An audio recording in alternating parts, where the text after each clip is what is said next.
touch each other, please. They go right down deep, and they have collided. So both the BWT cars collide. So it's an inside squabble between the two Williams. Look to me like Rosberg tapped the back of Webber. That is absolutely the last thing any Formula One team wants to see. That's a Lacey and Heidfeld. I don't know what's happened, but it's the poor Alain Prost, as if he hadn't got enough pressure on him.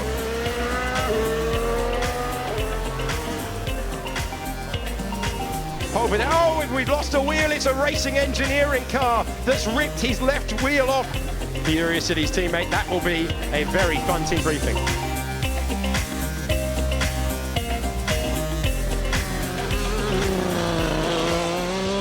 Hello everyone, it's Teammate Collision, the official podcast of GPReject.com, and it is the most wonderful time of the year.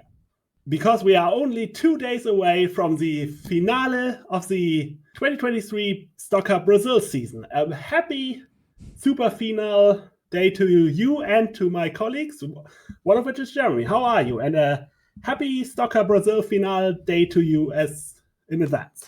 Thank you, and likewise. For those of you living in a hole who don't know when the Stock Car Brazil finale is, today is the 15th of December. So it's a Friday night here in Kouvola, Finland, which, if people who don't know where that is, can look up Pripyat on Google and see what the place looks like. It is -5, and it's about a week and a half before Christmas, so we're doing our Christmas finale episode. And we have, of course, same as last time, we have our colleague Daniel here joining us for the conversation. Hello, Daniel. Yeah, good evening, everyone. How are you doing? I hope everyone is looking forward to the finale of Stock Car Brazil, and also the Dakar Rally is just around the corner as well. Now that I think of it. So, yeah, we got an exciting racing Christmas ahead. As I said, the most wonderful time of the year, isn't it? Today we are going to be doing our usual end-of-year discussion. So we'll go over 2023 Formula One mostly, I don't think, unless there's anything specifically interesting about other series, but we'll go through our traditional reject of the year podiums, the things we felt were the funnest, silliest, or stupidest things in 2023. And then from that, we have a couple of other ideas of what we're going to talk about, and I guess we'll, rather than spoil it in advance, we'll just see where our conversation takes us. So 2023, everybody, how we had 19 wins for Max Verstappen, not including the sprints, which I think in total brings it to something like 22 out of 28 races were victorious. Was it an exciting season for the two of you? Well, that sounds extremely thrilling, so who could not love that type of season? I actually didn't mind that much.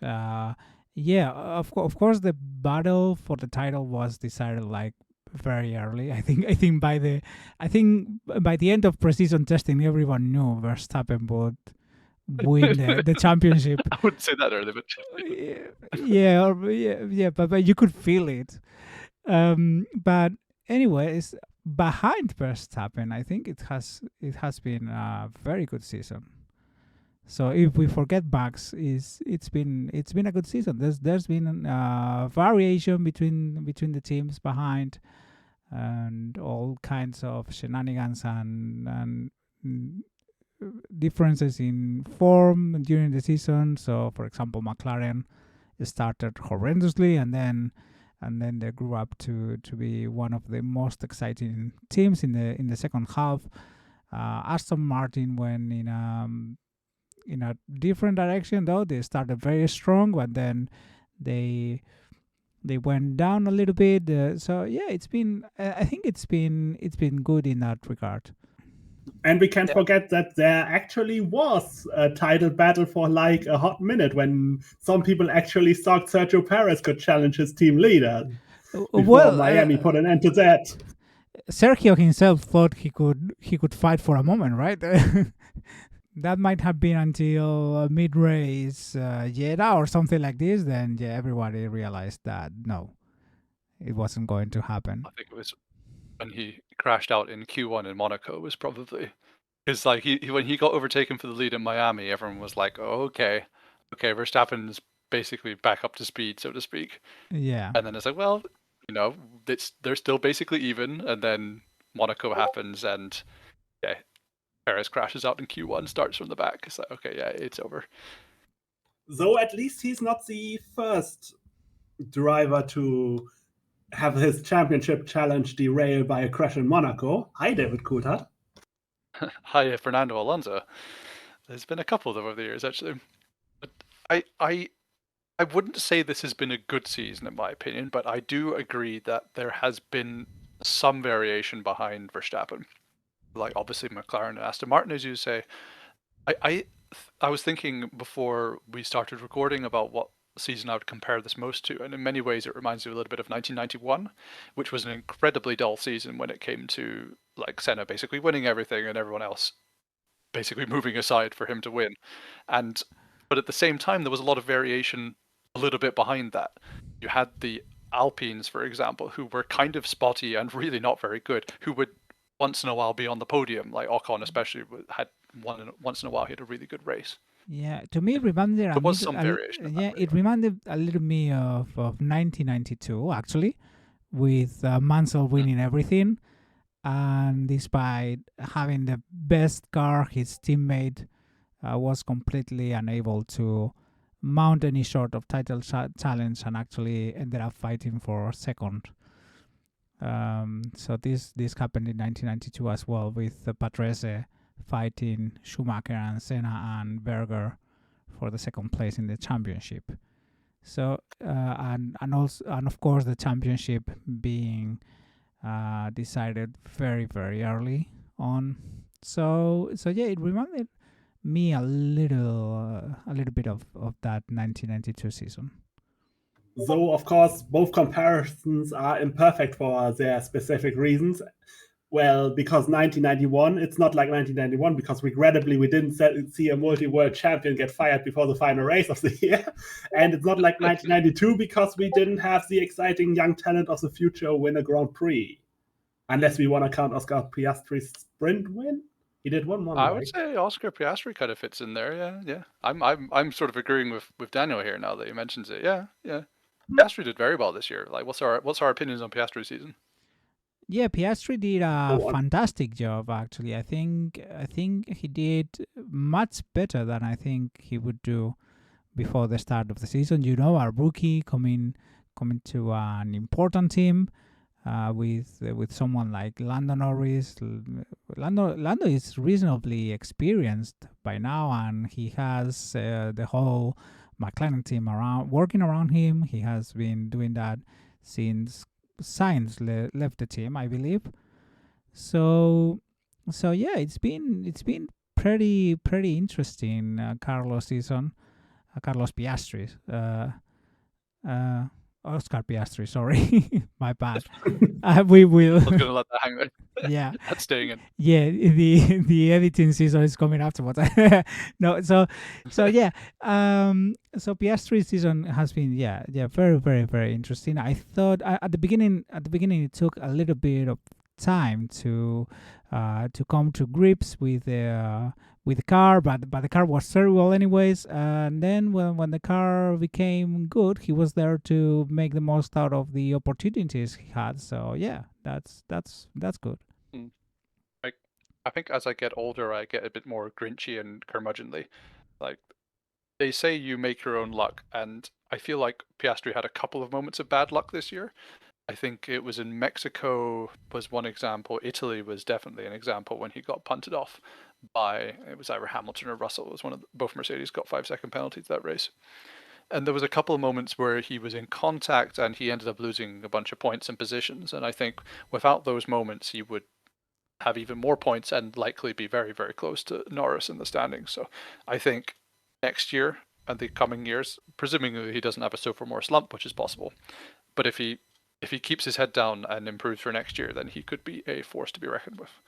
And it's been a long time, probably since Leclerc, since we saw someone who came in and was this fast out of the gate. As those who have listened to this podcast before know, I am very high on Lando Norris as a driver. And when you purely look at the numbers, he did have a rather significant edge over Piastri, but honestly, it was way less than I expected. And again, I can only say that he did really well against a really good driver, because Norris is a really good driver.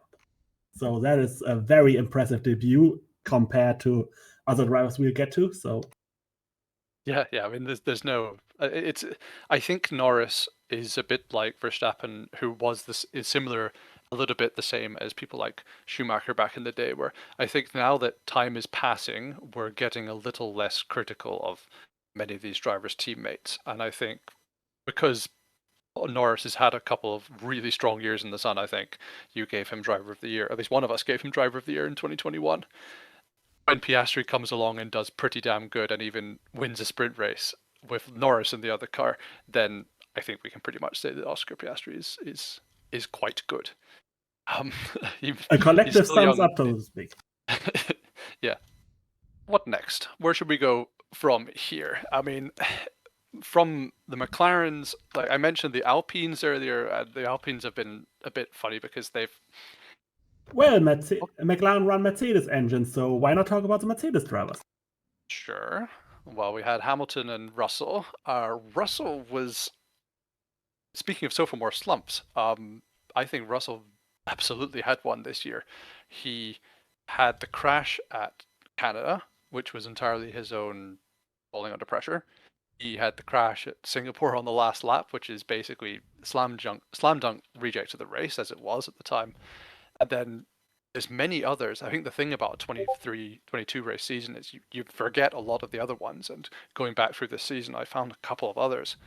Do we remember in Monaco when he went off the escape road and reversed right into the middle of the track and got hit by Perez and launched Perez into the air?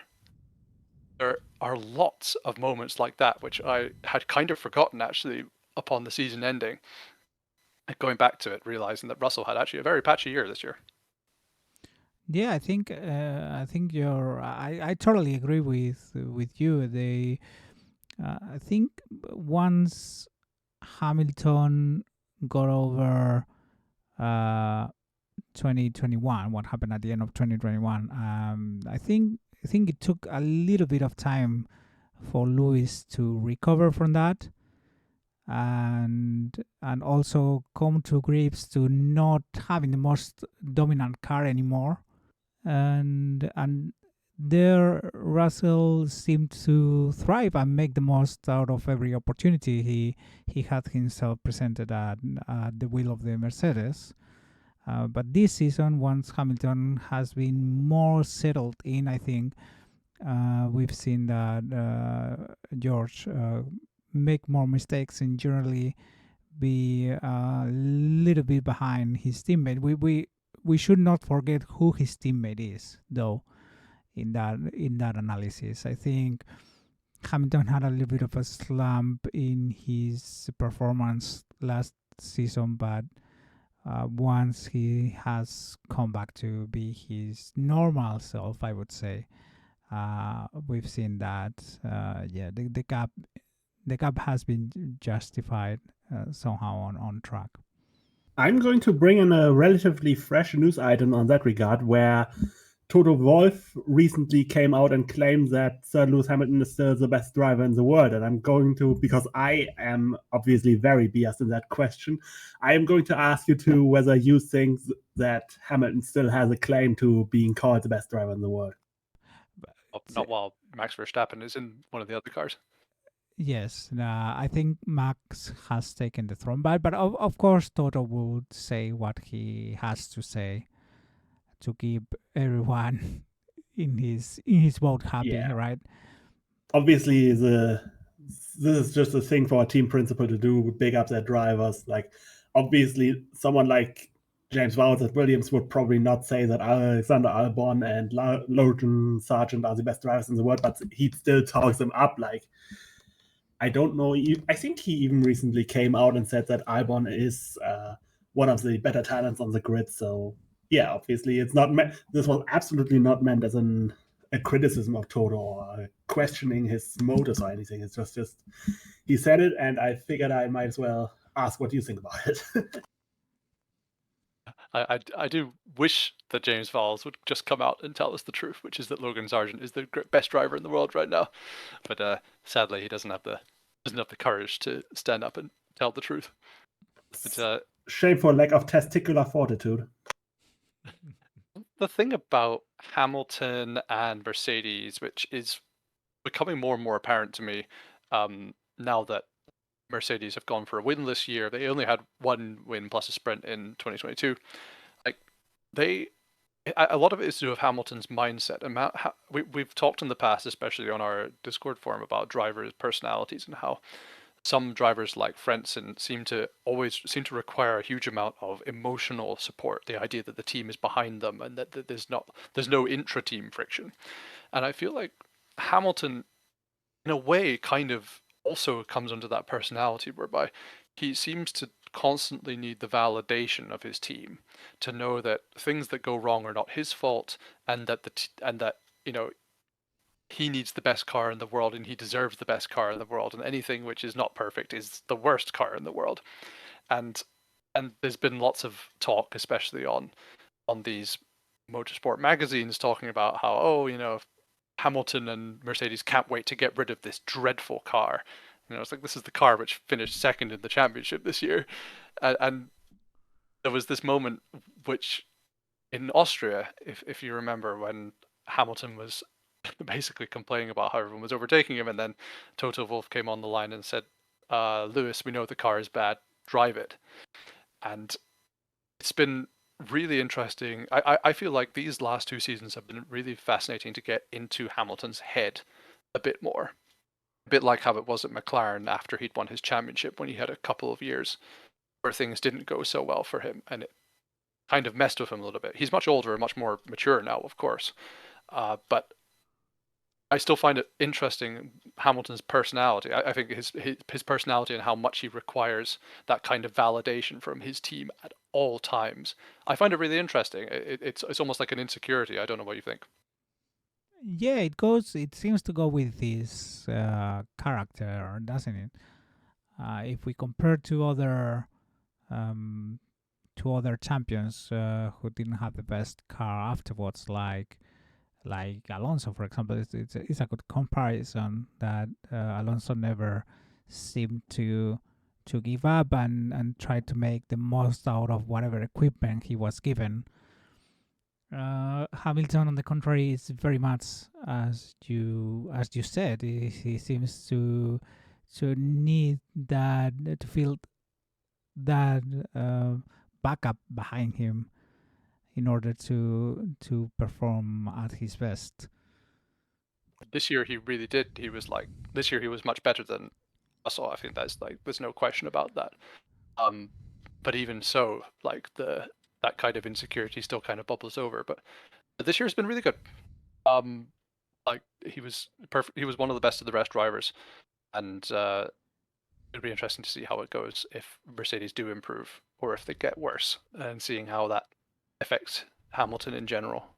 I agree with that part, that 2024 is going to be very interesting in seeing the development of Hamilton's psyche as a driver, because I personally do not think Mercedes will produce a championship contender next year. But the interesting thing is, since Alonso was mentioned, he ended up, while he did generally do the job and then just did his work behind the scenes, when it got really bad, like with the GP2 engine, then obviously he was also not very shy about letting his frustrations show. So it's one thing where you kind of have to, in a way, see over a longer period how these drivers react to setbacks, how they deal with not having the best in line equipment anymore. So yeah, 2024 is going to be a very interesting season for Sir Lewis Hamilton, and also for George Russell, in that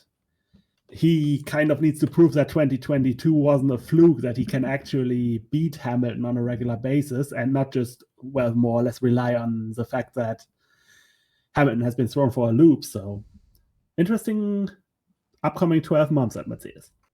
Merry Christmas, total. That was a bit mean, wasn't it? No.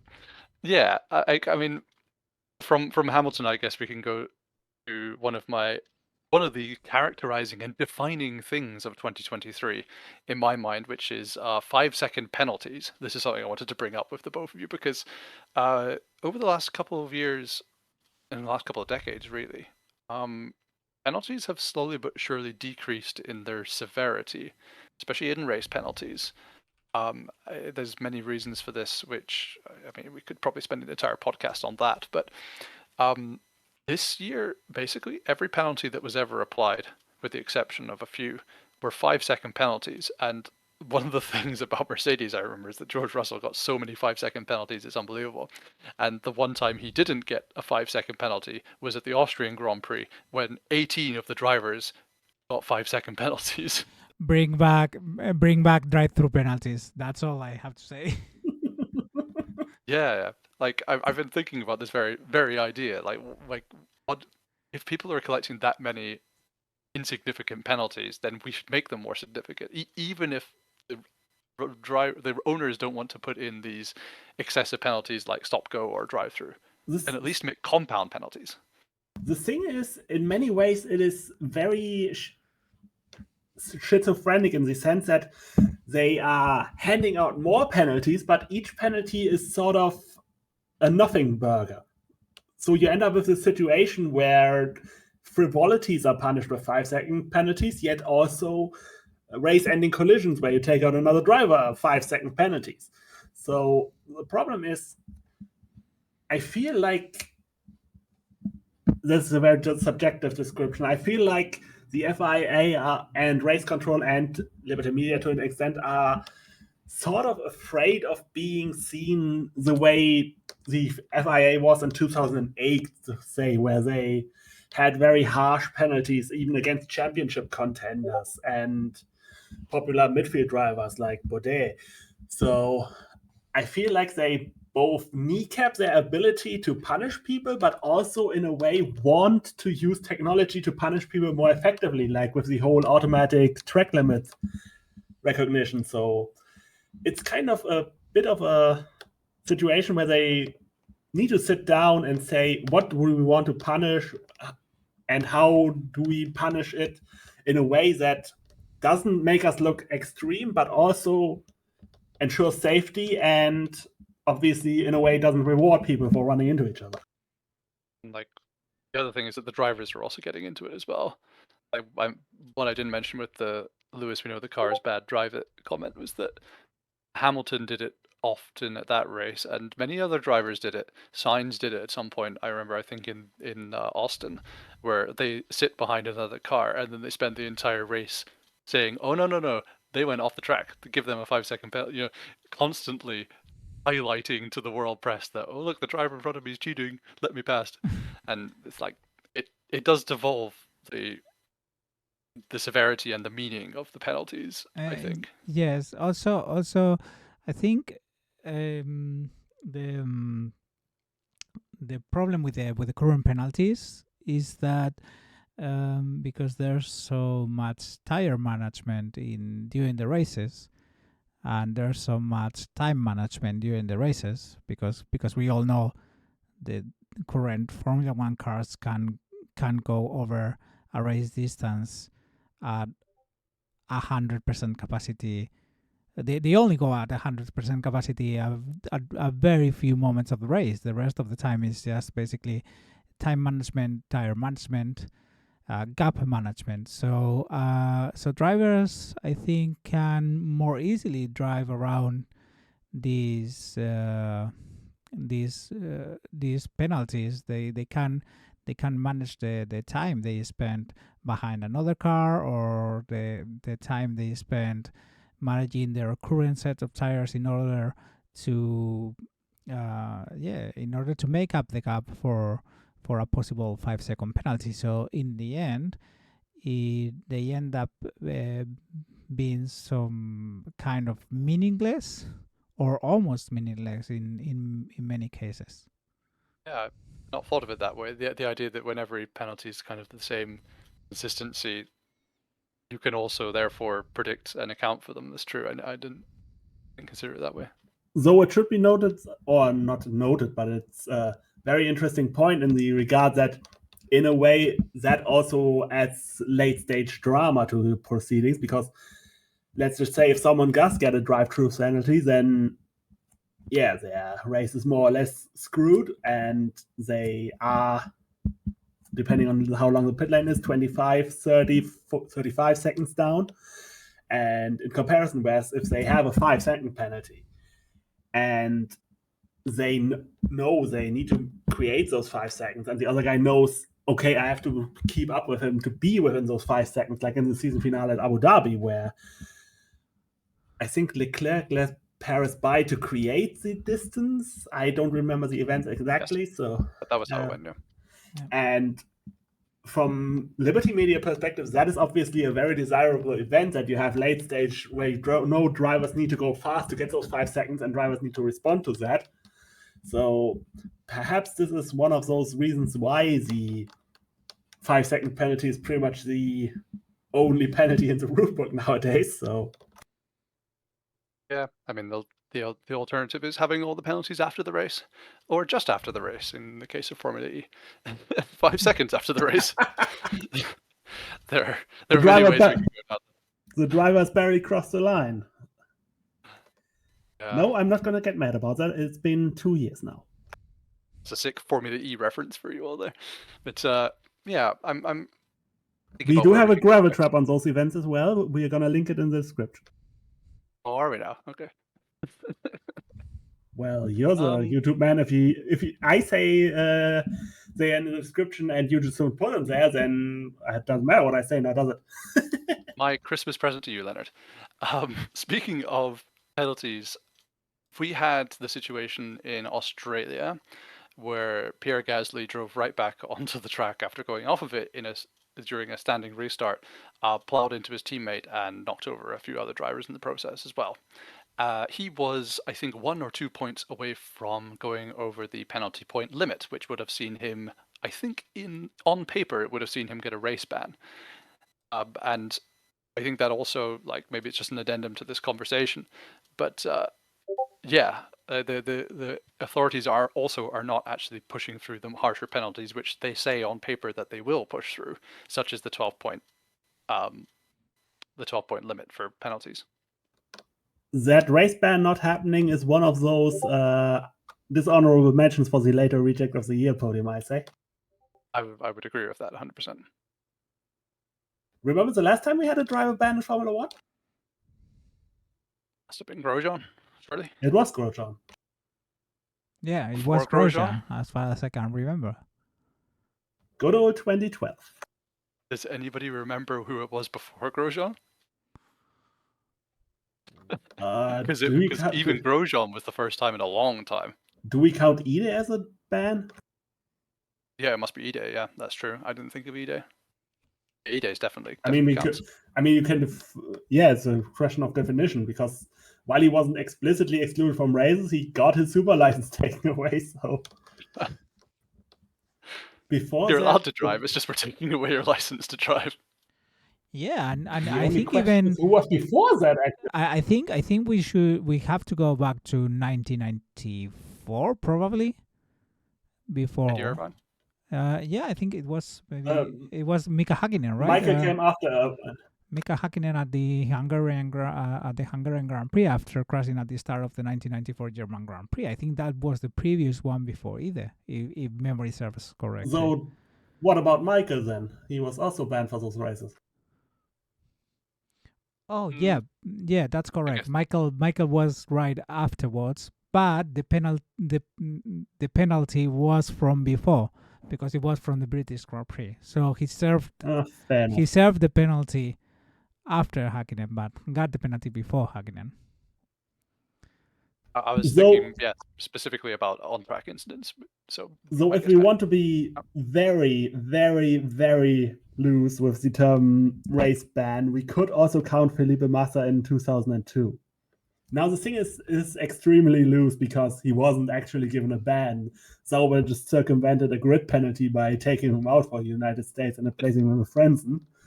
But It counts in the spirit, I say. Sure, we'll grant that. Think about rejectful things that happened this year. I want to bring up something which is a personal bedbug of mine. We spoke about how great Lando Norris is. On the winning podium in the Hungarian Grand Prix, he did his apparently trademark thing. I don't know. I don't watch these podiums. But he smacked his magnum of champagne down on the ground, which is what he does when he opens it to get the bubbles bursting. And in doing so, knocked Verstappen's race-winning trophy onto the ground and it smashed into pieces. That trophy, but first of all, he broke someone else's trophy and didn't apologize for it, which was annoying in itself. And it got me thinking about money in Formula One as well, and how that trophy cost as much as Roberto Meri's entire 2015 salary at Manor. That's just a statement I want to put out there. To be honest, annoying doesn't really cut it. If I only followed that story tangentially, but if Lando Norris never apologized for that, then he's a fucking dickhead. I think he may have indirectly apologized through pressure from his agent. Oh, that is even worse. Go love yourself, Norris. I love you as a driver, but you're apparently a complete dickhead. I wouldn't go that far, but it was a bit of a strange and rather weirdly out of touch moment. I mean, but I think out of touch defines it correctly here. Norris, of course, he didn't do it on purpose. He did it by accident, but the reaction from it wasn't the most appropriate and what should be expected of a Formula One driver. So, to be honest, I am a bit unfair in the sense that I kind of need to explain why I am reacting rather harshly to it, because it's not so much just quote unquote just breaking someone's stuff and not apologizing for it. In a way, destroying this trophy is also disrespecting Max's work in winning it. That is honestly the bigger problem I have with that. The trophy, especially with how some Formula One trophies look nowadays, that's not the big deal. It's more the lack of apology also reflects a certain lack of respect towards Max's achievement, in my opinion. So, yeah, my favorite reject moment of the year has to be Esteban Ocon's 3 time penalties at the Bahrain Grand Prix. It was classic. We started off well, didn't we? Yeah, it was a classic Formula One reject moment, I think. Having for different reasons. Yeah, and all for different reasons, and having to serve penalty after penalty after penalty. It was simply hilarious, and that's the kind of reject stuff I'm looking for during a Formula One race. So it was and it was at the first race of the year. So yeah, it was kind of unforgettable. So thank you Esteban for providing us with that moment. It was great. Actually reading over the race report now. So he lined up on the wrong side of the grid, just like Fisichella used to do all the time. And then when he went to do his 5-second penalty, 5-second penalty, of course, the garage, the pit crew did it 3 seconds later. So because he hadn't set the penalty correctly, he had to go back in to serve a penalty again. And then the second time when he did it, he sped in the pit lane. So he had to do a third one. My personal favorite reject moment of the year was not really one moment. It was more a series of events. And that is all of AlphaTauri's second seat. First, they bring in a Formula E champion, arguably the weakest of the Formula E champions, have him drive around for a bit. Turns out, the guy who wasn't really good in Formula E is also not really good in Formula One. And then they send him away. And instead of hiring some exciting talent for the B team or some top free agents, they go with the guy whose career already pretty much was over. Have him drive around for 2 races. Then I don't know, did he break his hand? I don't remember the exact injury. Gets injured at Zandvoort. Then they bring in a guy who, in a way, should have been in Formula One quite some time ago, and he turns out to be better than all the other drivers before him, and but they already extended the driver they had before, Ricciardo, to the next season for 2024. And then Ricciardo returns and does kind of goodish, and it's this entire second seat was a lovely mess, a beautiful throwback to the days of the radical driver changes in the 90s, where more often than not bank accounts decided on who had a driver at any given time, and where random names could randomly reappear in the middle of the season, like, say, Aguri Suzuki in 1995, to name one of the many examples. So I just loved the entire story thread throughout the year in that seat. Yeah, that was a great throwback story. I completely agree with that. Daniel Ricciardo's situation was pretty weird. Coming out of McLaren last season, and then getting a race seat, but just half season in, but not in the seat he had hoped for, but the other one, and then he got consistently beaten by Tsunoda in all that time. The AlphaTauri was not a very good car to drive this year, but Yuki did a very good job out of it, and it kind of surprised me that Daniel couldn't get as much points as Tsunoda did in that amount of time. To be honest, also Liam Lawson did a pretty solid job at it, while in the few races he was given an opportunity, and I think he would maybe deserve a little bit more in the future. More than a little bit. I think he absolutely deserved the seat, considering the expectations you put on someone in their 12th, 13th, 14th season, and someone who's just jumped into the car last minute. Like, Lawson did very well. Very, very well. Yeah, it was very solid. Next year. In particular on Sundays, like in qualifying, he was 1 and in 4 against Tsunoda, but that's in a way it's easier for a young driver to get, or not so much a young driver, a new driver to a series, to get to grips with the car over the run of a race. And in those races, he was ahead of Tsunoda more often than he was not. So that's something to note. And given the general state of what we currently still are calling AlphaTauri, he really should have been in one of those seats, but yeah. One of my favorite reject of the year moments. Do you remember when Nick de Vries crashed twice in qualifying in Baku?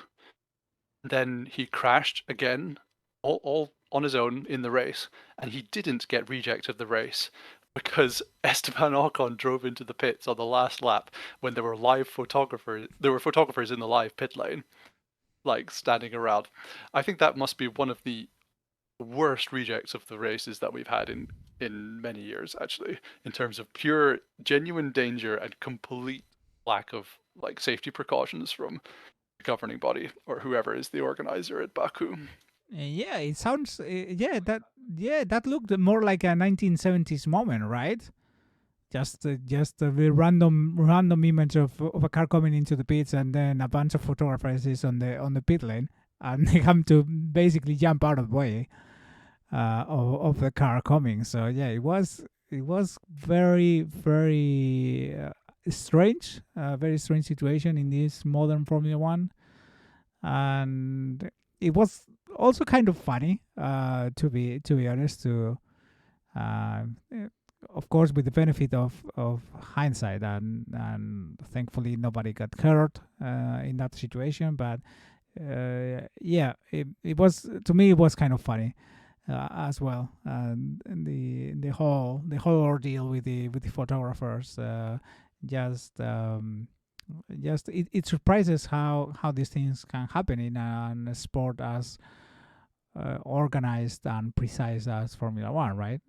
Yeah, my laughter is a bit more bitter in that regard, because I have mentioned it on this podcast before, and I've mentioned it in my writing in the Gravel Trap as well, that safety standards are slipping. And this is yet just another example of that, as incidentally Ricciardo's injury we mentioned earlier, because you can make a fair argument that it's just a freak accident and wouldn't happen in 99% of the cases, but it is a driver injury, so it should be combined with all the other issues a bit of a cause for alarm, but apparently I'm the only one who thinks that way, so I don't expect any changes on that front. But yeah, to be fair, in hindsight, if nobody gets hurt, a lot of funny stories are the kind of stories where you look at it and if you really think about it, yeah, that was pretty bad. But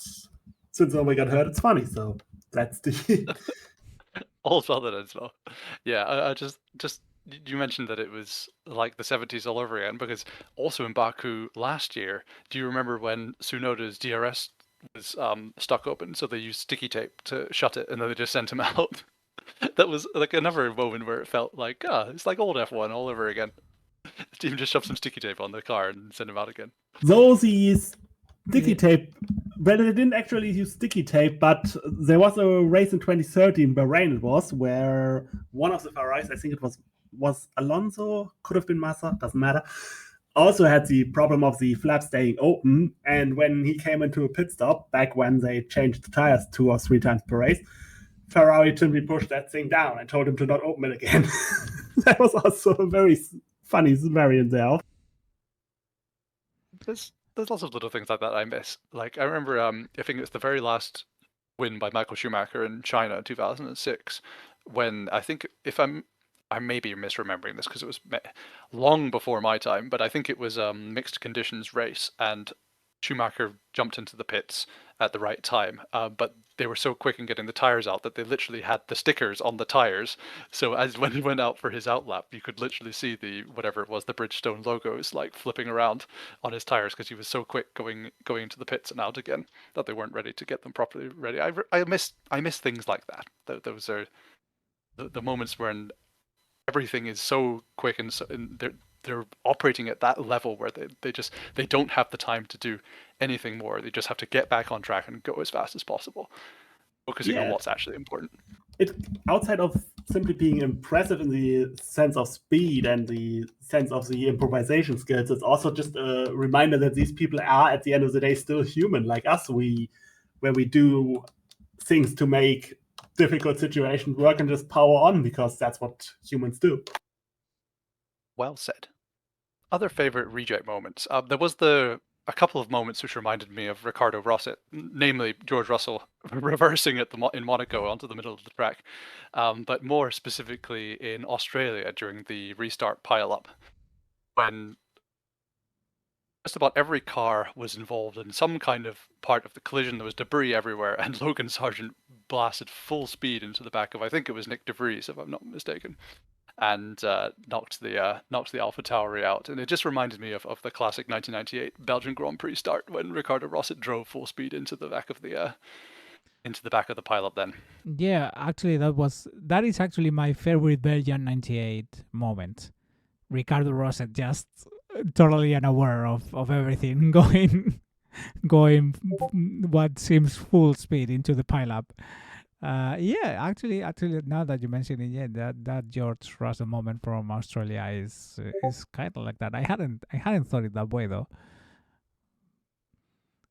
Actually, coming back to those pileups, yeah, it's also one of the moments that I think should be remarkable is the collision between both Alpines there. That was pretty bad. It's been interesting how they haven't fallen out with one another.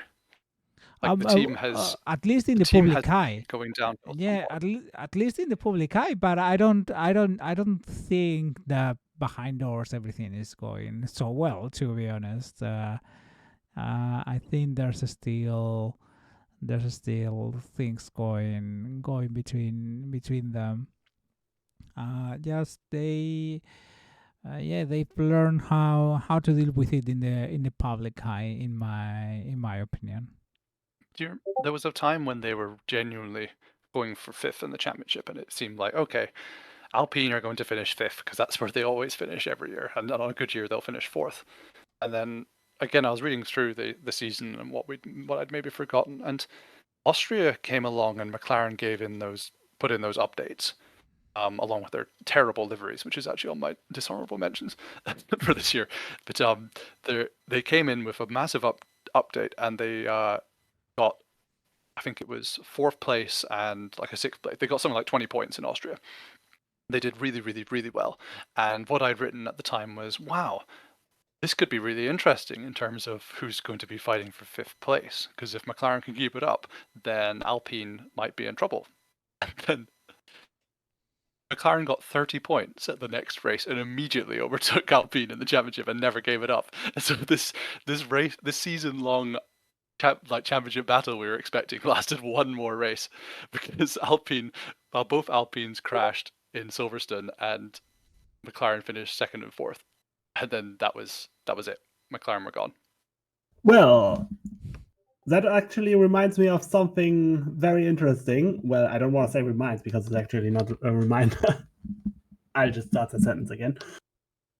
Well, with that in mind, we have actually not talked about the Alpine drivers outside of all the silly things they did this season. So, do you have any opinion on the French teams, their drivers, and where they are going or coming from?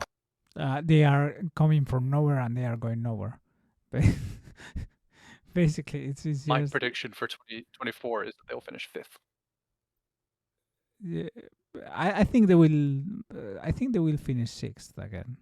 I have the feeling they won't move forward or backward in any way. They seem completely stuck here, just doing their thing, and being happy in the midfield with the old podium.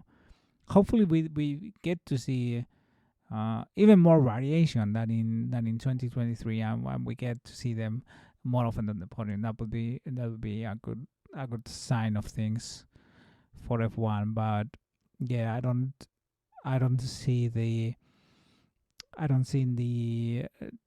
technical direction of the team and the general direction of the team, and with the drivers they have going anywhere else than where they are at the moment. Gosh, I have nothing interesting to say about Alpine. So I'm going to ask you a question. Yeah, that sums it everything. Actually, you have nothing interesting to say about Alpine because there's no prospects for them, no prospects of anything changing. So yeah, that's. It is what it is. Since Jeremy said they're going to finish fifth, the prime question is who of the top five will be behind them? Ooh. Well, the obvious answer would be either McLaren or Aston Martin, because they're not the other top three who are always in the top three. So those would be the easy answers. So I will make a bold claim and say Red Bull. I won't put money on it. That's a really bold personally, claim. but 2007 Redux, they'll be spygating. Oh, that would be it. That is an interesting prediction.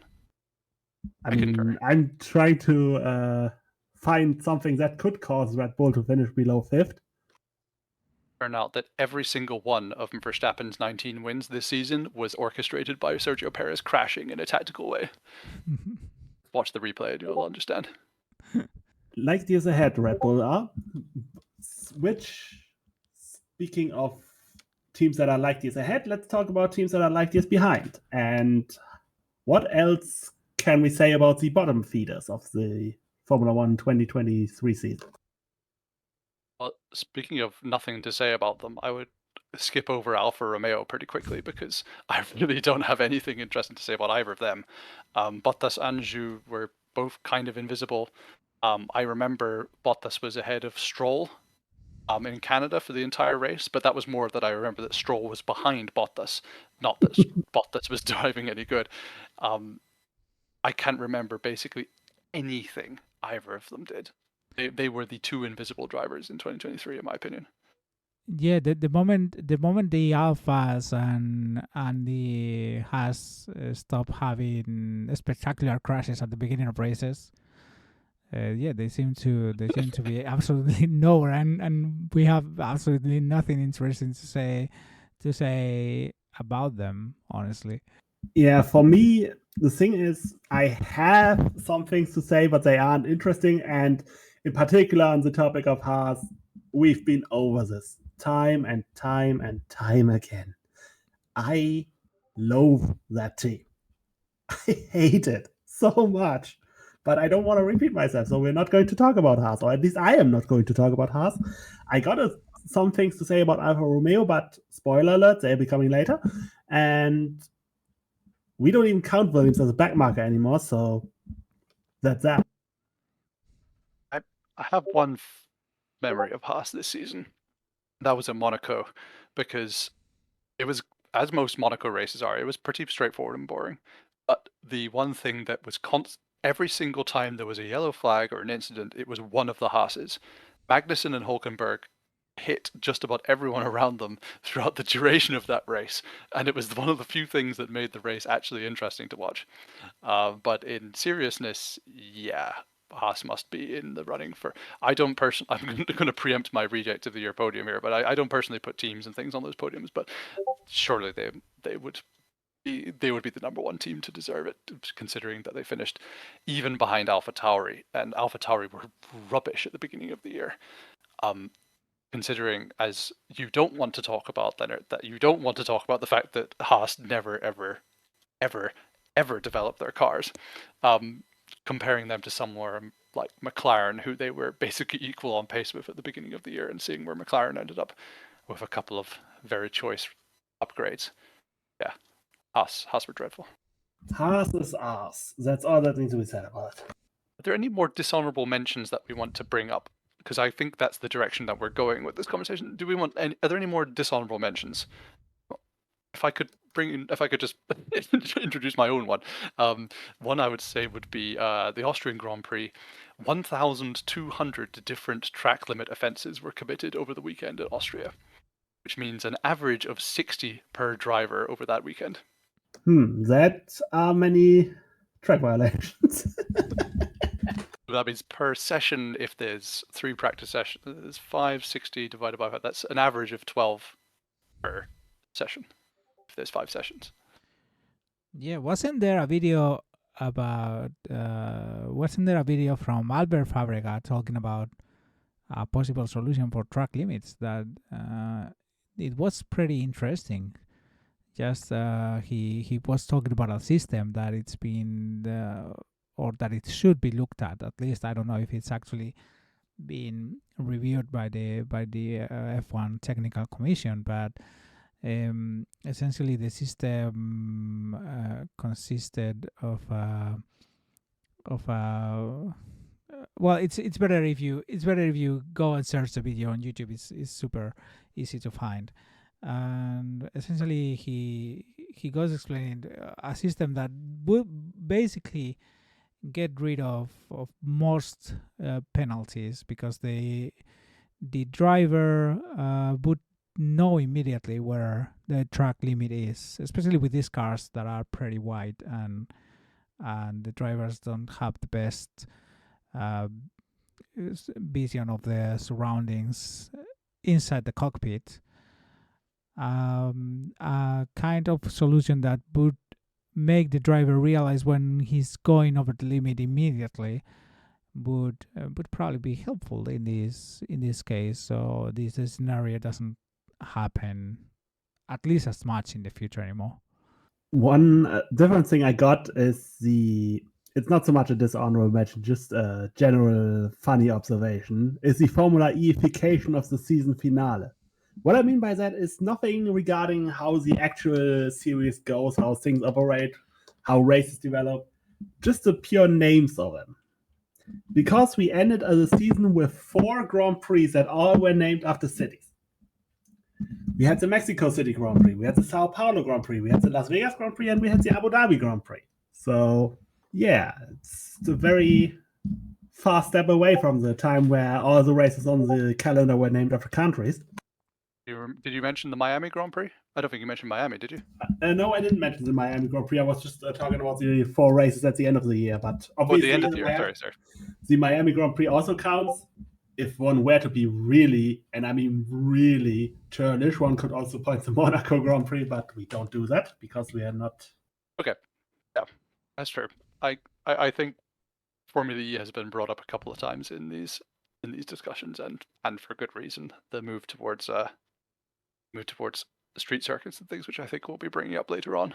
And in turn, Formula E starting to move toward road track. What's with Misano being added to the calendar next year, and last season having Portland. So funny how that goes. I've only got 2 other dishonorable mentions here. One is Belgian Elton John, which I wrote here in italics. Which, for those of you who know, you know.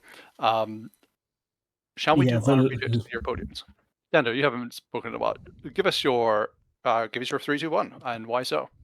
Yeah, so my third choice was the I have to go through it again actually because I cannot remember which one I put in third place and second place. Yeah, all the team bosses spot. My third choice was the team bosses spot regarding Andretti joining the sport, and how bad and terrible would that be for Formula One?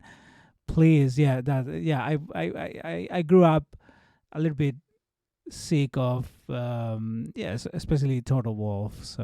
Speaking about Andretti,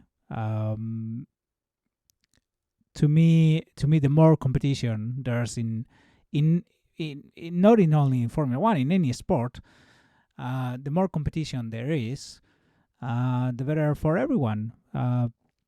Also, it gives the opportunity for more drivers to be on the grid. So there's space for more talent. There's a space for more technical talent.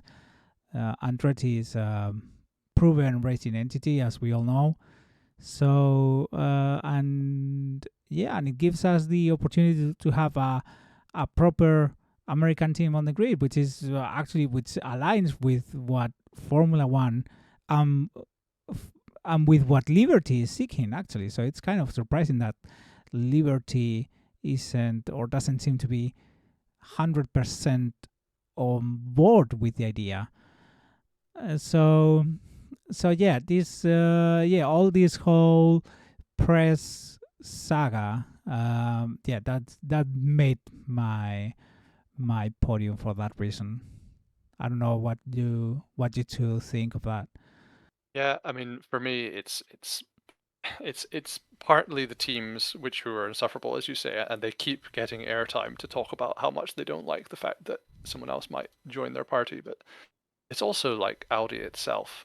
It's like Audi have, to my knowledge, I don't think have ever had any strong commitment in Formula One. And even now, when Formula One is basically bending over backwards, begging them, please come to Formula One, they're still pulling out most of their initial comments. Are like, oh, well, when we said that we were going to do this, we're actually not doing as much as we said we would. It's so non-committal, and it's like, are these really the people? Are these really your stars that you want to join? Like, they're not even committing, and they haven't even got here yet. You know?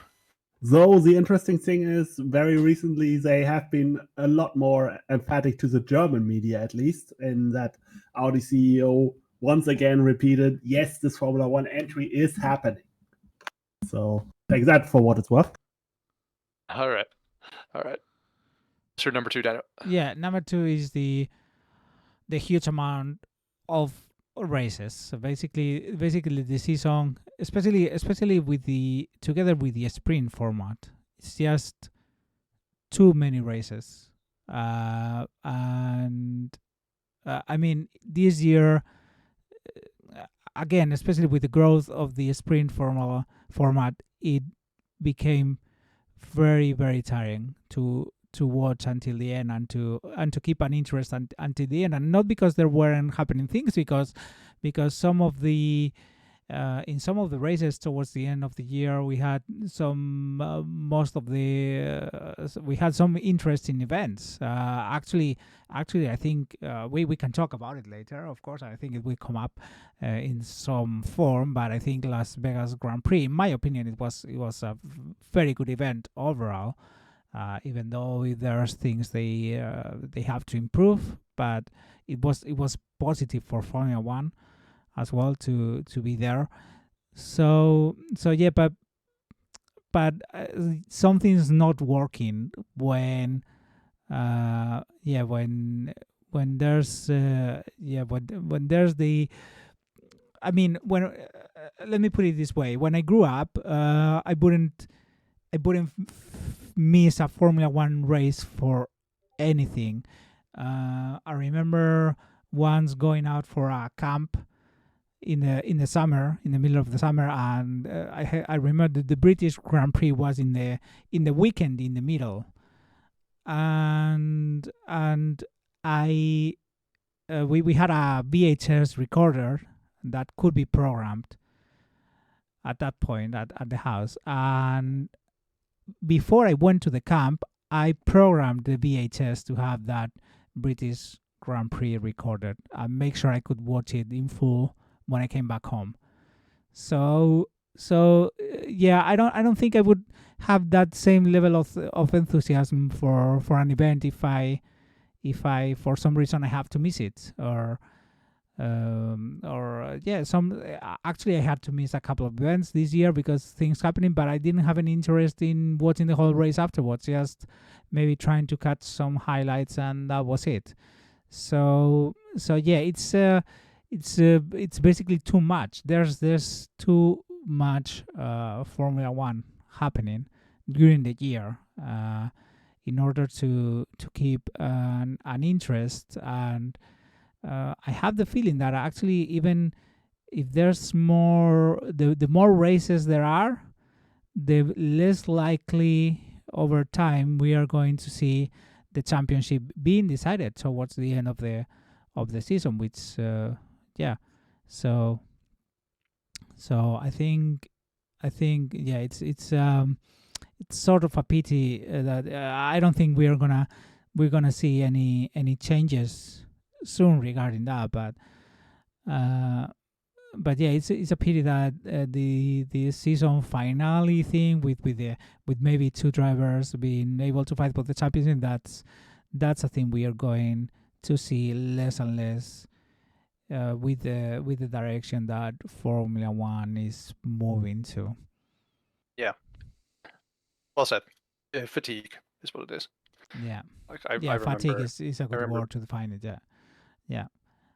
2011 Canadian Grand Prix. Watching the replay is much more fun than watching it was watching live. Canadian Grand Prix 2011 was yeah. What were you gonna say? I was going to ask you whether you don't like long red flag periods where nothing happens except guys standing in the rain. I think you may have predicted where I was going at that point, but yeah, I was. It was a summer's day, and it was a Sunday, and I was helping my dad out with the gardening in some capacity. And then I remember the race started. We ran inside, watched the race. Oh, it's behind a safety car. Okay, we'll quickly do the thing we were going to do. Came back. Okay, the race is on now. And then it went under safety car again, red flag. Okay, let's go back out. We went back out and back in. And my dad was like, God, this is tedious. Like, just get the race. Either cancel the race or do it. And I remember how much of time sink that evening was. I loved it. The last 20 laps or so of the Canadian Grand Prix were some of the best, maybe the best racing experience watching of my life. But when there are red flag periods in every other race, it's too much.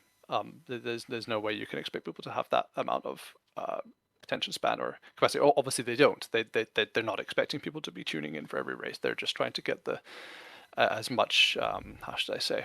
It's content. It's what it is. It's trying to turn races into content that they can share on social media and get advertising money.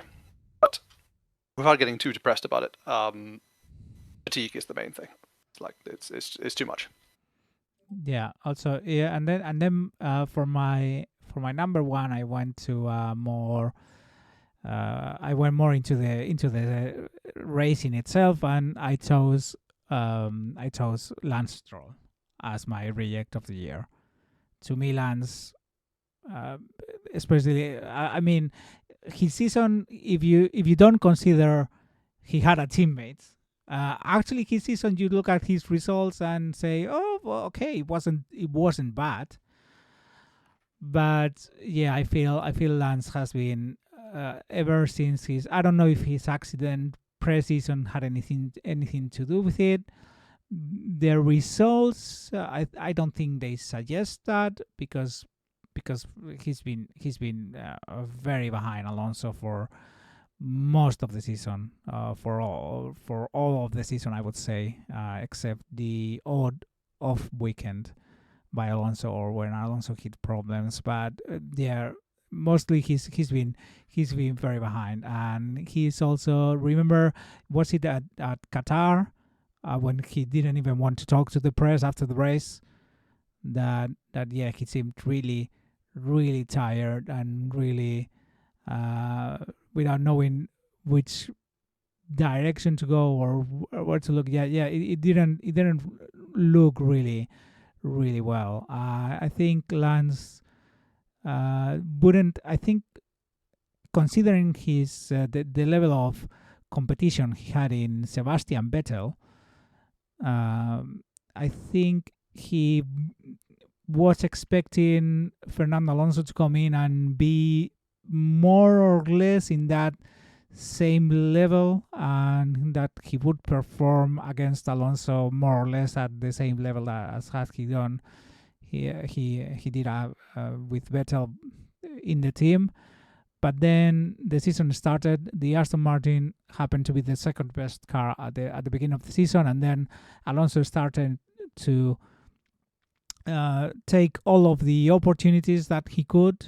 I think especially brilliants were Monaco and Canada. And yeah, Lance seemed to just got behind and never looked like he could do anything to overcome the situation, and that's why I've picked Stroll as my reject of the year, as the number one in my ranking.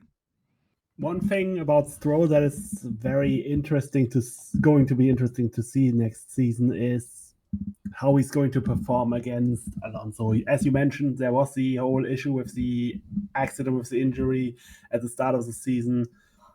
Right now, it's a very interesting question of, is he really that far behind Alonso? Does that mean that the current Fernando Alonso is way better than 2020 Sebastian Vettel? Those are all questions in a way are still to be answered, even though the direction is pretty clear. So 2024 is going to be very interesting for the reject of the year of your choice. So yeah, it's a very interesting point to bring up, and his results this season, as you said, are just, well, you gave us the reject of the year, so that's that. I have strong opinions on Lance Stroll. For this, I guess I could just jump into them. So, broke both his hands and one of his legs, one of his feet, I think it was, when he was cycling pre-season, and there was a big redemption when he finished 6th. He actually hit Alonso at Bahrain, if people don't remember.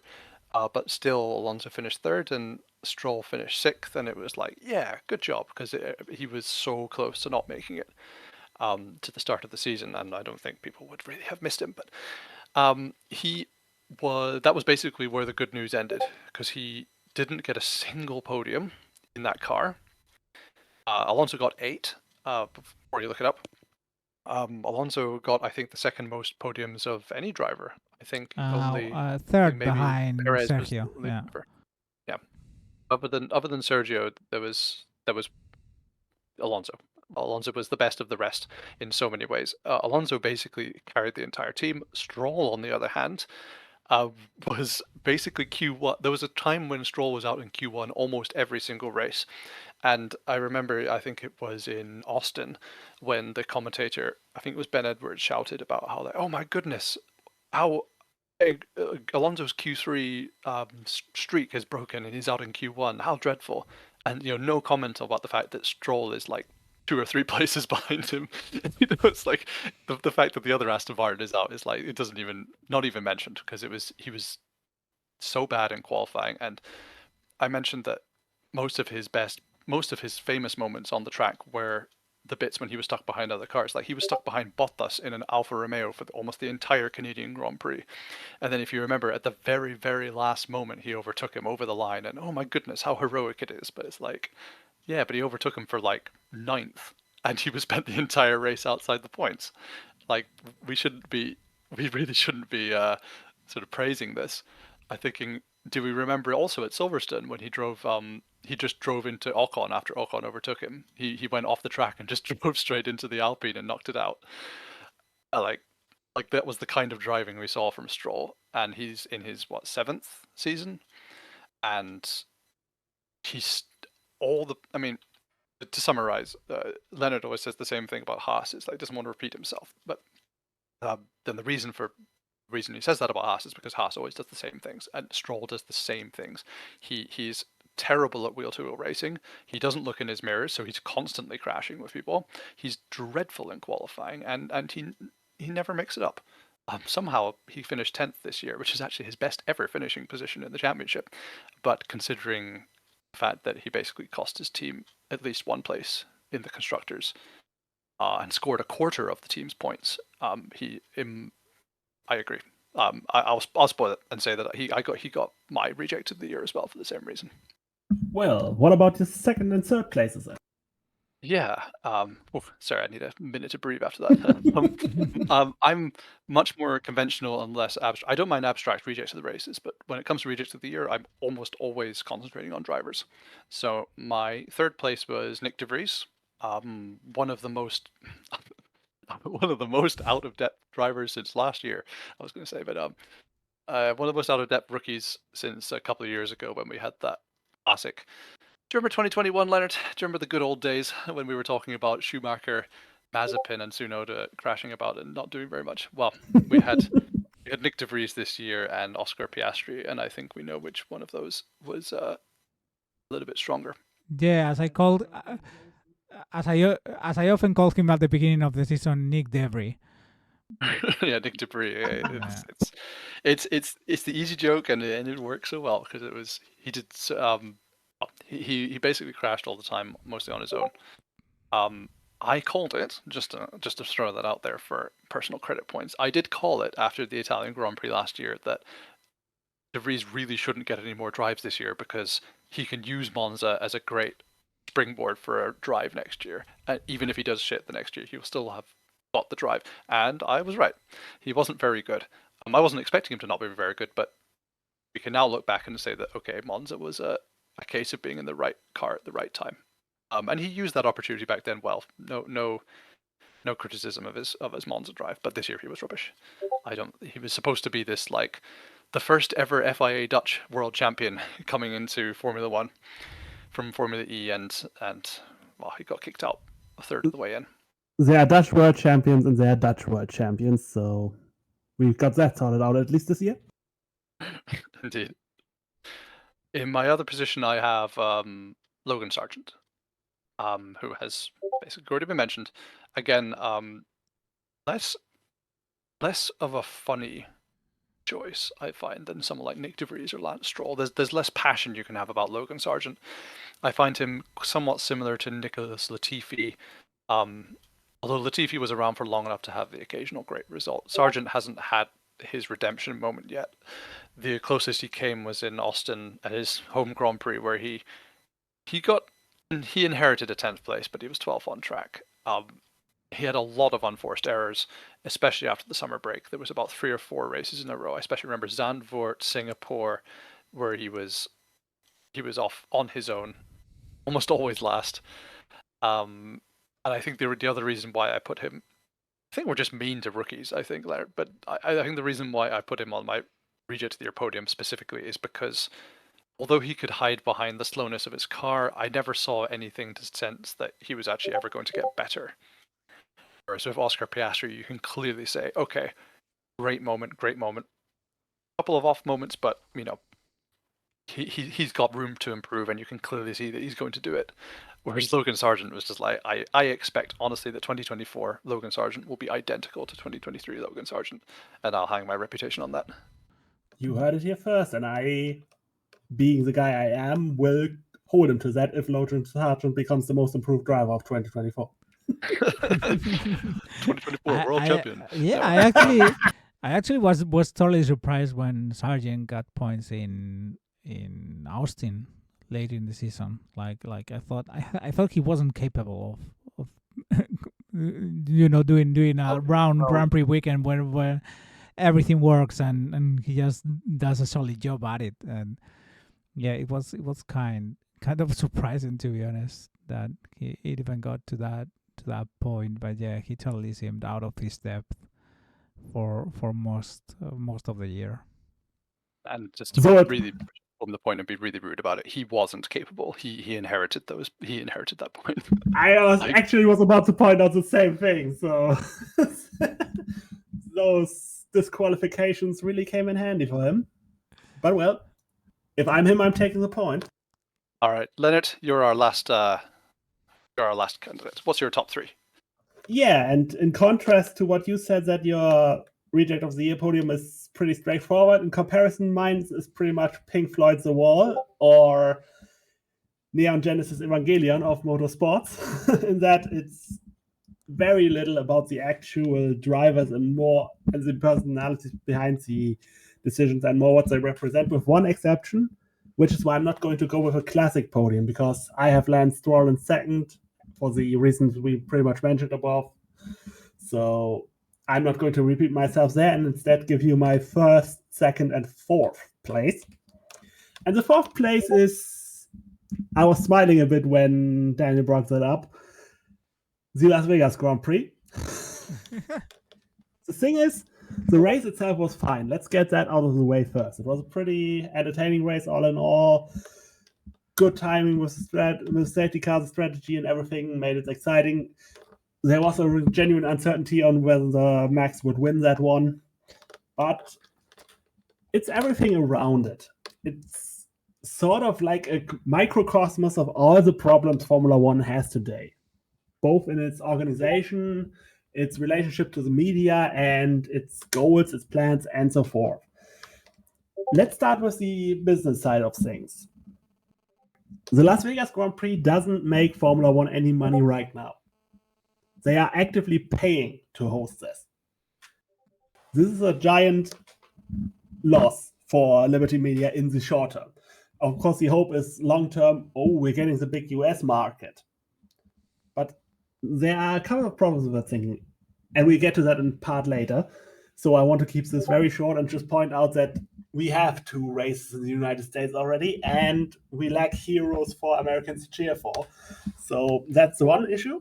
Again, we're going to get into that later.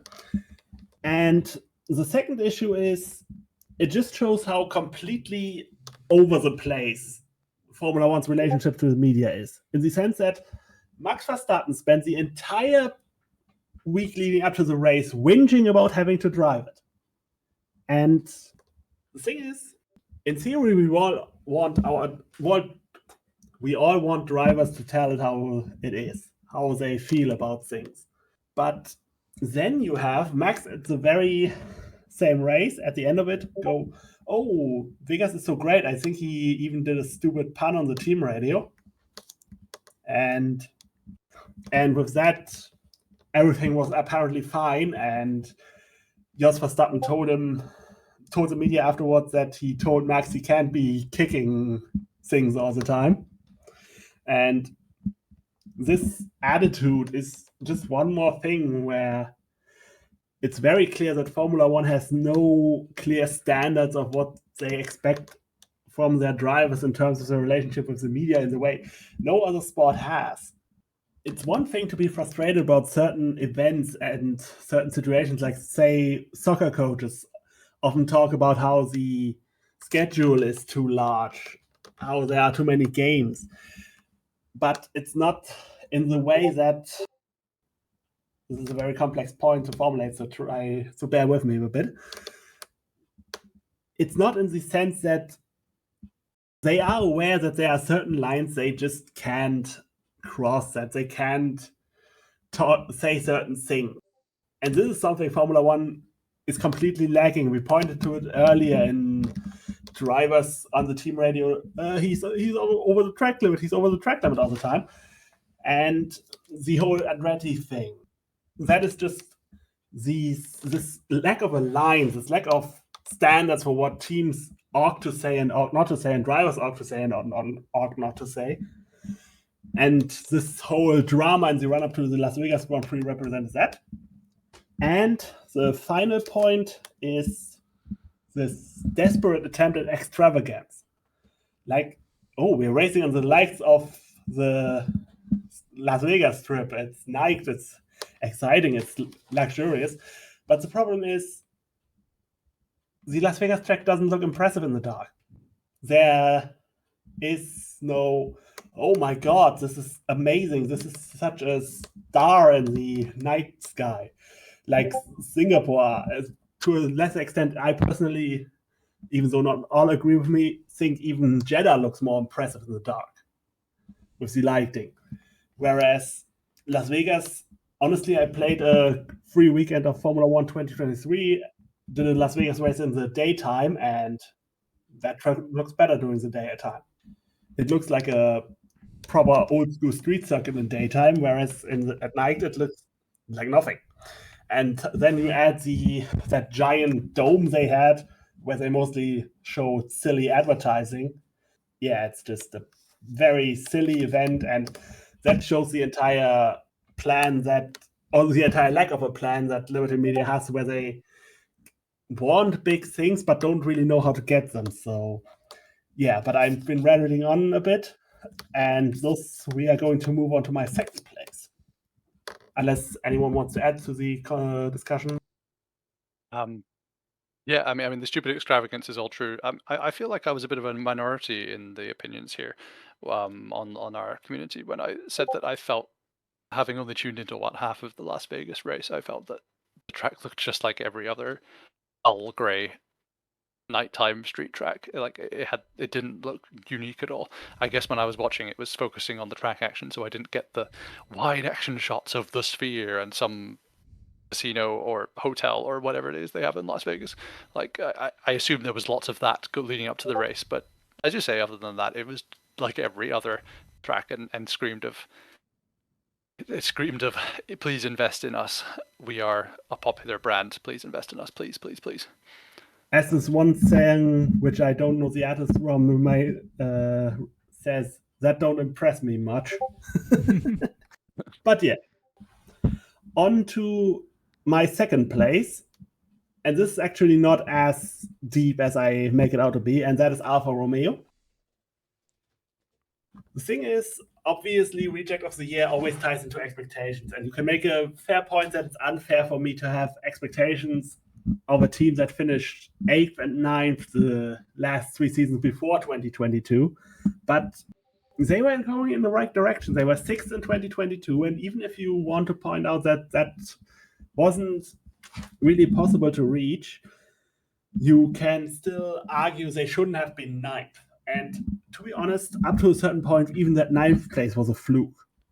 Haas was ahead of them for most of the season until Qatar came along and Hamilton got taken out. It was Hamilton who was crashed out in Qatar, right? He took himself out, but yeah, Hamilton. He was involved in the crash. Then there were a million of time penalties for the guys in the points. And so you can't really say that they deserve to finish ahead of Haas. And again, I am not going to repeat myself on Haas, so Haas. Basically treating it like a slur at this point. You Haas. Oh, poor Gene. Well, actually, no. It's your fault. You only have yourself to blame. Anyway, the thing is they went with Zhou and Bottas to keep the stability going, which is in itself a right call, and we'll get to something along the lines also later. But even with Audi coming in with the uncertainty around that, they are currently expanding.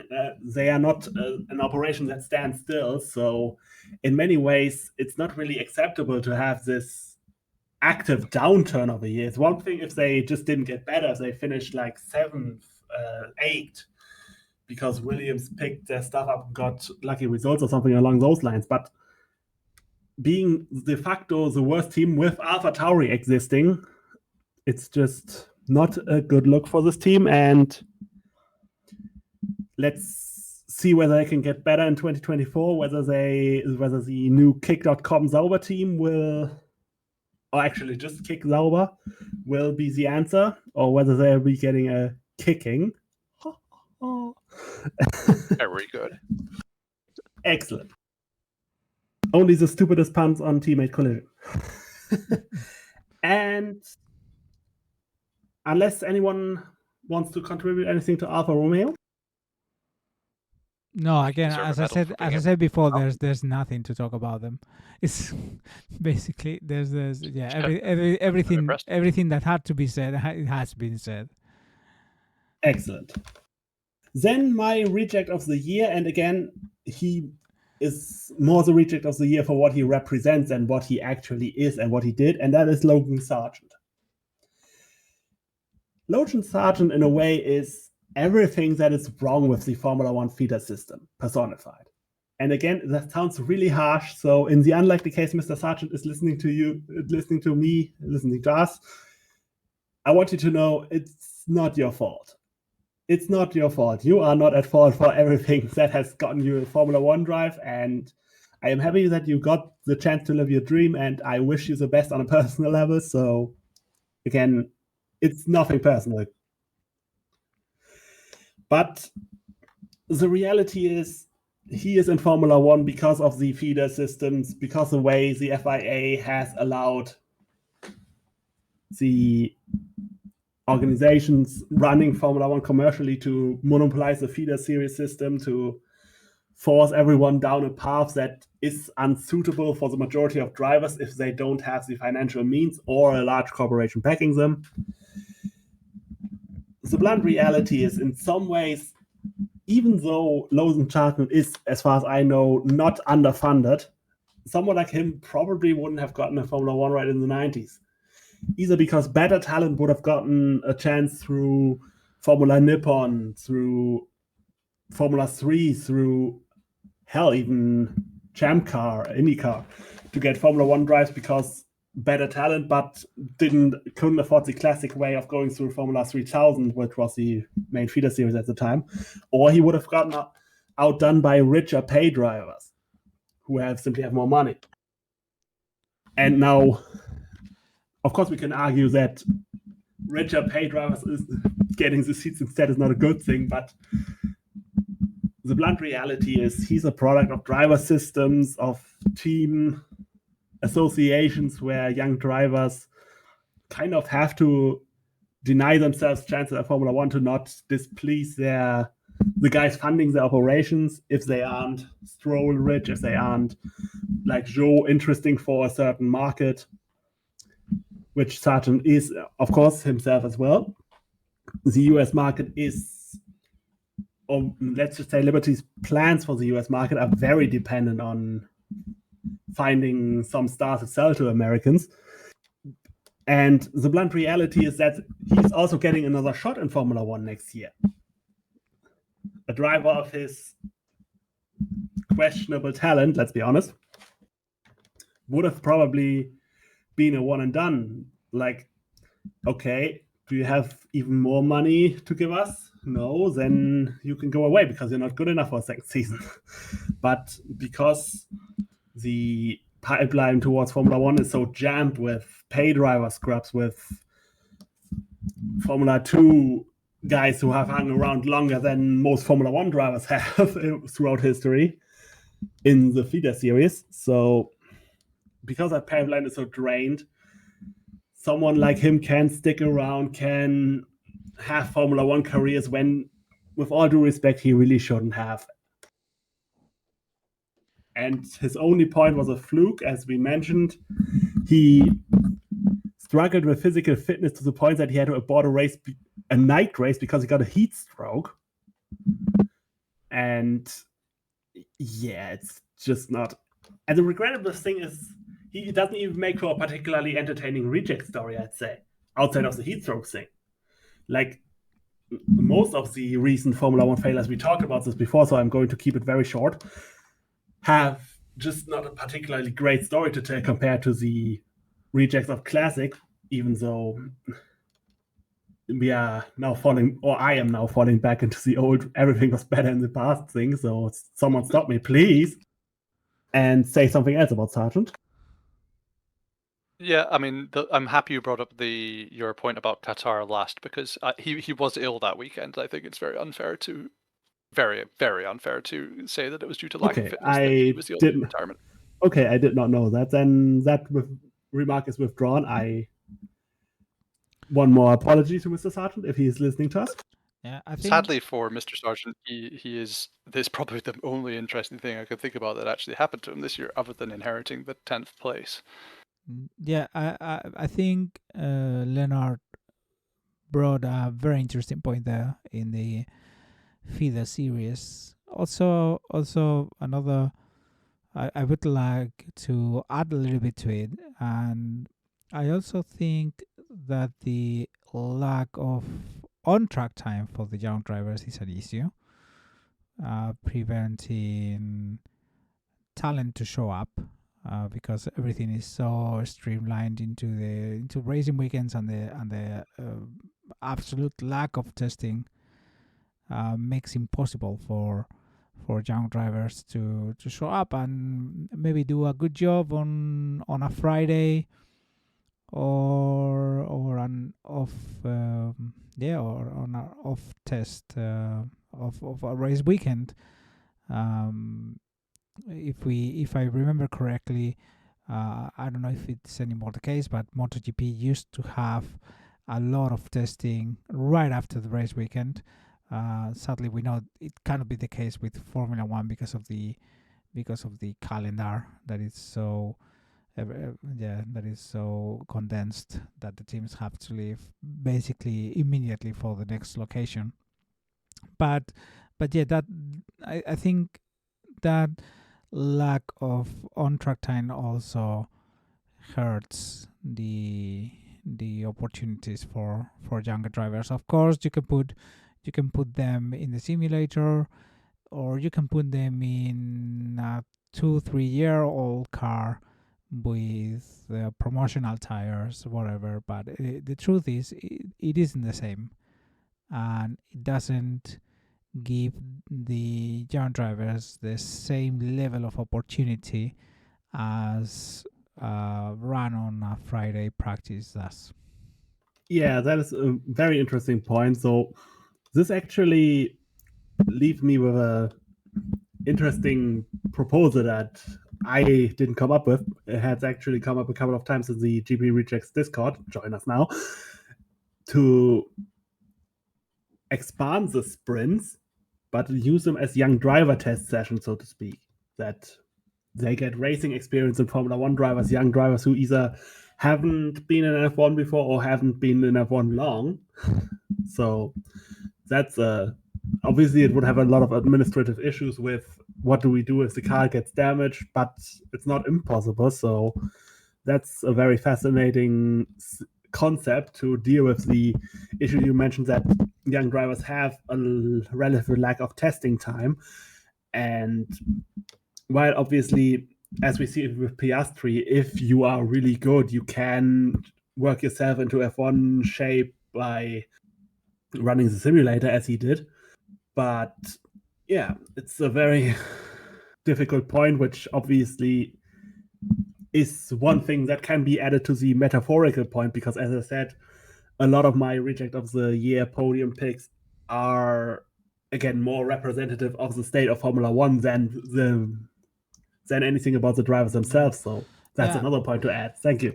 Yeah, I think basically the problem, also the other problem that you mentioned, the presence of large organizations in Formula One, and that every team and teams in the feeder series are tied to these large organizations, and everything is streamlined. Is that many times it will happen that the opportunity for the young driver isn't there anymore when he reaches the level and the maturity to and the moment to reach Formula One.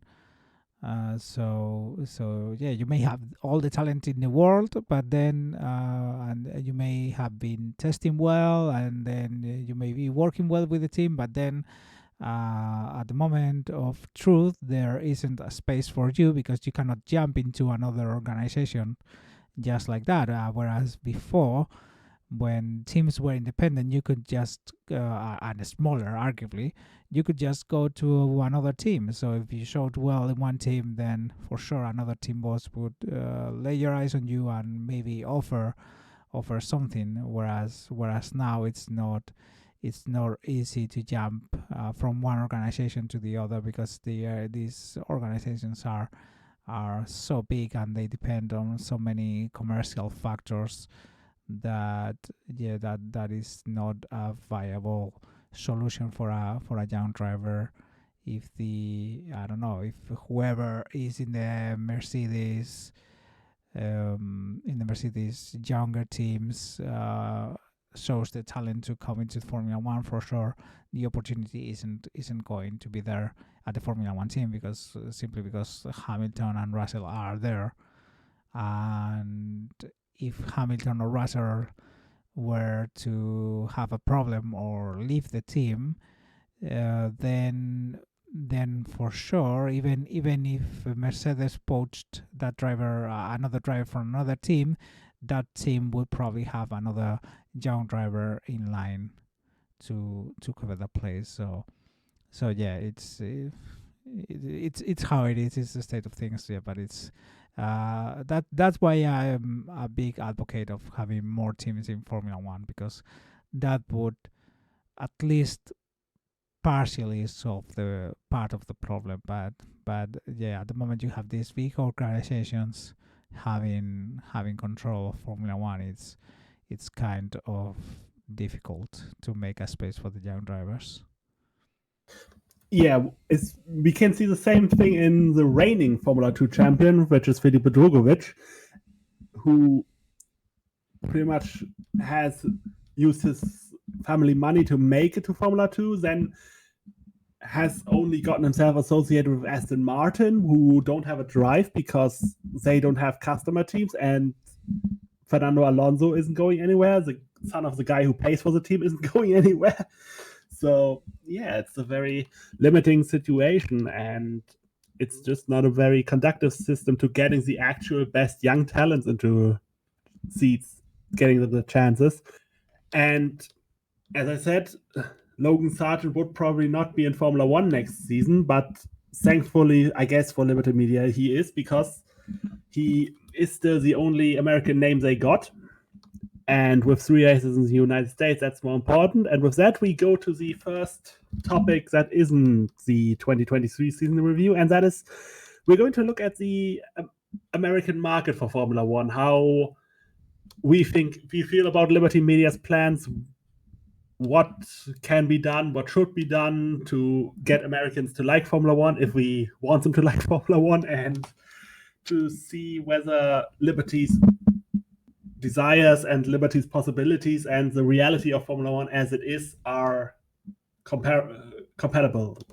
Yeah, well, it's sad. This is a topic for a long debate, I think, because it has so many ramifications that we could be talking about, especially from because you have to look at the drivers point of view, at the calendar point of view, at the pure commercial point of view.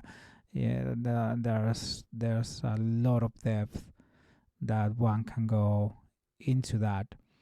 talking about the drivers, easy. Give Colton Herta a goddamn license and let him drive. It's not that difficult. I mean, there's plenty of great drivers out there that could do an amazing job in Formula One. Of course, poaching. Actually, the commercial Formula One is so big compared to IndyCar from the commercial side that I don't think that any of the Formula One teams would have, if there weren't for super license points, they wouldn't have any problem poaching basically anyone from IndyCar. Look how sort of easily McLaren got the services of Alex Palou for a while to be in their program. So yeah, we are talking about the IndyCar champions. So yeah, it's just a lack of flexibility regarding the whole system, and that I think it links nicely with the point we were talking about before.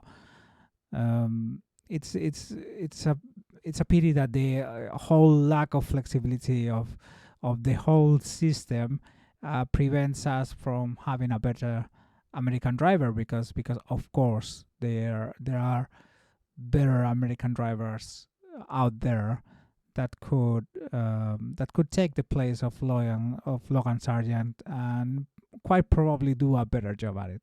Yeah, and the thing is, you don't even desperately need an American driver in that is with the stars and stripes, but in the sense that American public has heard of him, because I guarantee you, before he debuted in Formula One, nobody in America knew who Logan Sargent was. Again, no disrespect to the man. If he's listening to us by now, he wants to strangle me, I guess. But no, seriously. There are other names like Pat O'Ward. You have to remember, all of these three American races are very much in the South. They are in Florida, they are in Nevada, and they are in Texas. And all of those have significant Latin American minorities who flock out in masses to support Sergio Perez. And given that Sergio Perez is kind of on the edge of being out of F1, sad to say, it would be great to have someone like O'Ward coming in.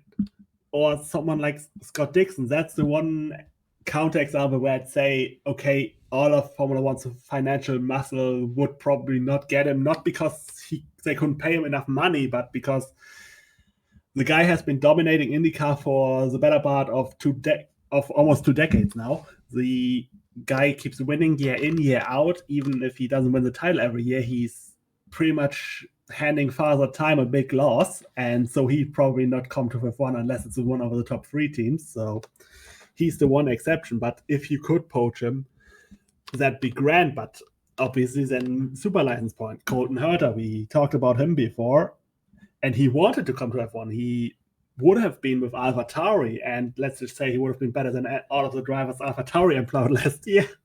So yeah, it's one thing where Liberty Media and the FIA are more or less cutting their own flesh by having these ridiculous super license rules, which, again, the purpose was to monopolize the feeder series market, and they did it, and it sucks, and it blows, so that is redundant. And yeah, in terms of drivers, they really have hurt themselves, so the question is, how else do they get it? Obviously, we have the 3 American races, but American races are only valuable in the terms that, well, we have presence in America, we have American markets, but when the people don't come, then you can have all the races you want. Formula One tried that in the 80s, didn't work out for them too much. And so the question is now, if we can't really get American drivers, then American teams, and that brings us to, you guessed it, Andretti. Because let's keep it real here, Haas are not a good representation of America. And I say that as someone who, if you allow me to quote unquote get political a bit, has some issues with American values, but I know Haas are not American values. I don't know how much of the Andretti saga you want to open up. I mean, like it is like everything which you two have spoken about. It just says to me that Liberty, everything that has happened has been what has planned to be happened. Super licenses, the pushing of the American races, but at the same time Europeanizing the driver pool. Like all this is entirely what they wanted. Andretti is just another aspect of this. It's a how do you say, it's a club and you're not in it, is what they're basically saying to Andretti, and it's what they're saying to IndyCar's talent pool and all those people. It's we're a club and you're not in it, and Andretti not being allowed in is part and parcel of that. It's a franchise system now, whereby the same 10 teams are always going to be there. The name might slightly change unless a giant manufacturer comes in which it will change.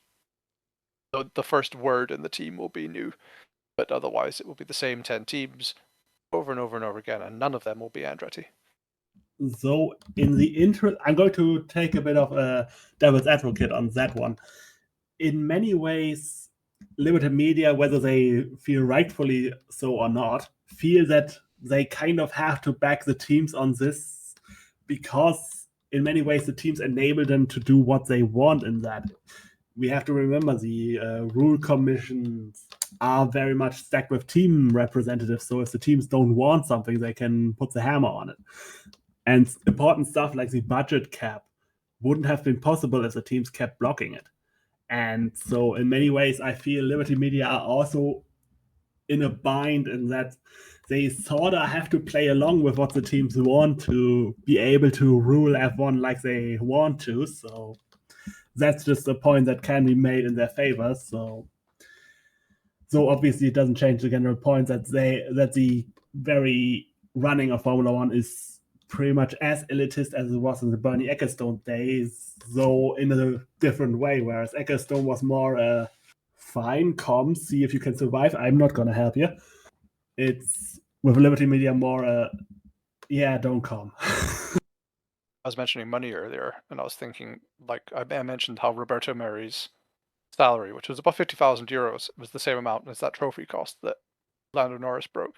And I actually had a quick look. The cheapest salary you can get in Formula One these days is 1 million euros for a year, which is like Tsunoda, who is the lowest paid driver on the grid as of this year officially. And yeah, what a change it's made since the days of Bernie Ecclestone, huh? That's only 8 years ago. Time is flying fast. I'm actually surprised Ecclestone is still alive. You'd think after losing Formula One, he'd kind of be, my life purpose is over. Do you really think he's that romantic a guy? No. Fair enough. From what I heard in interviews, he doesn't seem to be that romantic. He seems to be enjoying his life quite a bit in his hacienda in Brazil. So yeah, good. I mean, job, he's not Bernie. lacking for money. Apparently, he's become a father again. Like, what was it, a couple of years ago? I don't know. Yeah. So I guess he's busy with other things. Good on him, I say, or good for him, I should say. Yeah, I don't want details on how he does it. The father part. on Let's on not that get horrible into image, shall we? On that horrible image, shall we maybe wrap things up? Yeah, I mean, the image of Bernie Ecclestone's fathering a child at the age of 99 is we're not going to top that. Well, with that, we can talk about what actually happened, namely gprejects.com proudly brought you many profiles, many articles, a couple of columns, and we want to thank you very much for reading every bit of them, if you did, and your interest in gprejects.com, if you have it, and listening to the Teammate Collision, if you did. Obviously you did, otherwise you wouldn't be hearing this right now. And we want to wish you a very, very happy holidays, healthy and successful 2024. And we cannot overstate how much we appreciate you taking the time to listening to us. I speak for myself. I believe I speak for Jeremy and Daniel in saying that we are very grateful for your attention and your time, and just we love you so much. And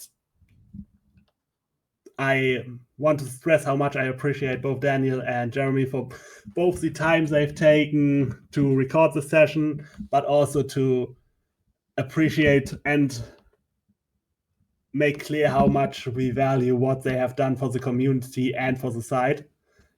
So thank you very much, both on my behalf and the behalf of gpreject.com. Yeah, thank Appreciate you. that. Thank you. Yeah, thank you. My pleasure. Yeah. Have a good Christmas, New Year, and everything, everybody, and see you in 2024. I'm looking to be. I've had some crazy stuff going on in the personal life the last couple of months, so I haven't done much in the way of long-term writing. This alt Mario Kart, which I won't even get into, has been taking up all my time on in our community.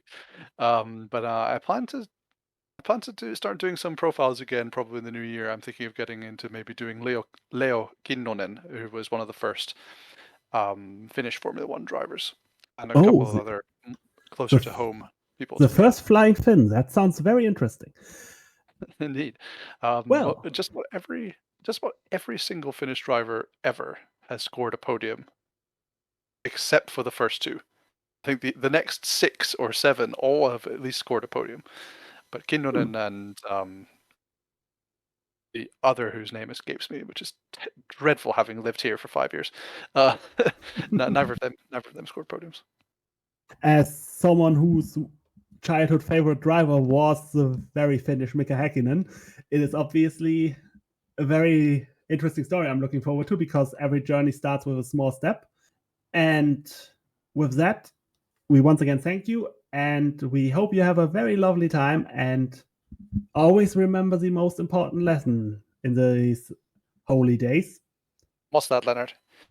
Where teammates are close, teammates collide. Teammates collide.